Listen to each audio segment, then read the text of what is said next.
રાજકોટ શહેરના વ્યસ્ત ગણાતા લાખાજી રાજ રોડ પર વેપારીઓ અને ફેરિયાઓ વચ્ચેનો સંઘર્ષ હવે ઉગ્ર બન્યો। ફેરિયાઓના દબાણથી કંટાળેલા વેપારીઓએ આગામી મંગળવારે બપોરે 1 વાગ્યા સુધી દુકાનો બંધ રાખવાનું એલાન કર્યું।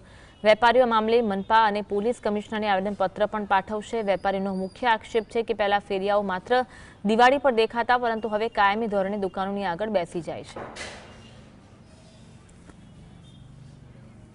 પણ આ જ વિસ્તારમાં આવેલી છે અને બહુ જૂનો પ્રશ્ન અને એટલો બધો રજૂઆત કરવા છતાં આ પ્રશ્નનું કોઈ યોગ્ય નિરાકરણ નથી આવ્યું।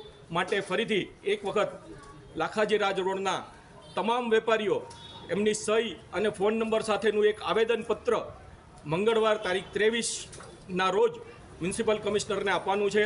તમામની સહમતિથી, તમામ વેપારીઓની સહમતિથી સાંગણવા ચોક ખાતે ધરણા પણ આપશું।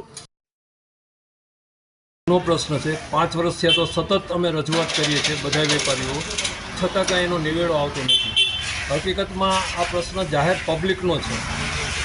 રવિવારે એટલી બધી બજાર તંગ થઈ જાય છે કે આપણે હાલીને પણ આપણી દુકાને પહોંચી ન શકીએ ને આવારા તત્વો જે ફેરિયા ભેગા આવી જાય છે એને લીધે દર રવિવારે ઓછામાં ઓછા 20 થી 25 મોબાઈલ અને પર્સની ચોરી થાય છે।